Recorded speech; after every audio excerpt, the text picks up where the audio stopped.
Cooch Behar polytechnic ক্যাম্পাসের ছাত্রী আবাসে অবৈধ অনুপ্রবেশের অভিযোগ, আতঙ্কে ছাত্রীরা। রাত নামলেই ছাত্রীনিবাসের পেছনে বসে নেশার আসর, পেছনে ভাঙা দেওয়াল টপকে আসে অজানা অনৈতিক মানুষ। অভিযোগ, পাথর ছুঁড়ে মারা হয় ছাত্রী আবাসে। বহুবার অভিযোগ করলেও কোনো পদক্ষেপ নিচ্ছে না ক্যাম্পাস কর্তৃপক্ষ। বাইরে অত্যাচারের পাশাপাশি ছাত্রীনিবাসের ভেতরেও বিভিন্ন সমস্যার সম্মুখীন হতে হচ্ছে ছাত্রীদের। সমস্যা সমাধানে বুধবার ক্যাম্পাসে বিক্ষোভ করে থাকে ছাত্রছাত্রীরা।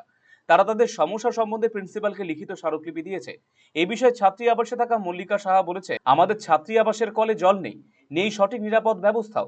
মাঝে মধ্যে আবাসের পেছনে পুকুর পাড়ে অজানা ছেলেদের আড্ডা বসছে, তারা আমাদের আবাসের দিকে পাথর ছুটছে।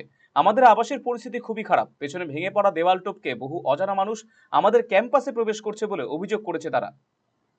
যদিও এই বিষয় নিয়ে কোচবিহারে পলিটেকনিকের প্রিন্সিপাল পূজন সরকার জানিয়েছেন, সমস্ত কিছু খতিয়ে দেখা হবে, আমরা দ্রুত সমস্যাগুলো সমাধান করার চেষ্টা করব।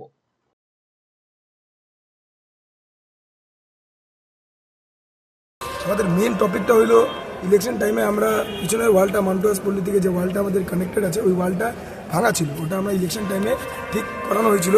2-3 দিন আগে ওদের পাড়ার কয়েকটা ছেলেরা এসে ওই ওয়ালটা আবার ভাঙে দিয়েছে। যদি এইভাবেই আমরা ওয়াল ঠিক করি, ওরা আবার যদি ভাঙে, তাহলে আমাদের লাভ কী? ওরা সামনে আমাদের গার্লস হোস্টেল আছে, গার্লস হোস্টেলে আইসে ওরা পাথর ঢিলায়, ওখানে অনেক বাজে নেশা ওরা করে, আমি মুখ দিয়ে বলতেও পারতেছি না, তো খারাপ নেশা করে। কালকে আমরা জাস্ট ওদেরকে বলতে গেলাম কি কলেজ টাইমে এখান থেকে যাওয়া হবে না, ওরা উল্টা আমাদেরকে থ্রেট করতেছে কি বাইরে বেরোইলে আমাদেরকে পিটাবে, এটা করবে ওটা করবে। তাহলে আমার একটাই দাবি এটা নিয়ে কি ওয়ালটা তাড়াতাড়ি ঠিক করাও, আর প্রিন্সিপাল স্যার থেকে একটাই রিকোয়েস্ট কি একটা গার্ড প্লিজ গেটের সামনে রাখুন, আইডেন্টি কার্ড ছাড়া অ্যালাউ করুন না কোনো স্টুডেন্টকে কলেজে ঢুকে।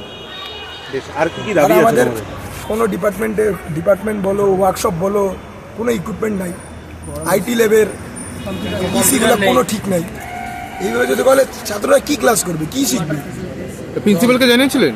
প্রিন্সিপাল সব জানে। প্রিন্সিপাল স্যারকে আমরা একটা অ্যাপ্লিকেশন দিব, যদি অ্যাপ্লিকেশনটা প্রিন্সিপাল স্যার যত তাড়াতাড়ি পাবে, জিনিসগুলো যদি ঠিক করে নেয় তাহলে ভালো, তো আমরা আগামী দিনে আবার আন্দোলন শুরু করবো। আর আমাদের এরপরে যারা আন্দোলনগুলো হবে ওই আন্দোলনগুলো আমরা অনেক স্ট্রংলি করবো। আপনি কি দীর্ঘদিন থেকে পেটের বিভিন্ন সমস্যায় ভুগছেন, গ্যাসের সমস্যায় ভুগছেন? তাহলে আপনার জন্য সুখবর, এখন থেকে প্রতি মাসের নির্দিষ্ট দিনে দিশারি হেলথ কেয়ার রায়গঞ্জ শাখায় নিয়মিত বসছেন হায়দ্রাবাদ থেকে আগত বিশিষ্ট গ্যাস্ট্রোএন্টারোলজিস্ট ডক্টর রবি কিরণ পেরুমাল্লা। ডাক্তার রবি কিরণ পেরুমাল্লাকে দেখাতে আজই যোগাযোগ করুন দিশারি হেলথ কেয়ার উকিলপাড়া রায়গঞ্জ শাখায়। যোগাযোগ করুন 7477785509, 7477785512 এই নম্বরে।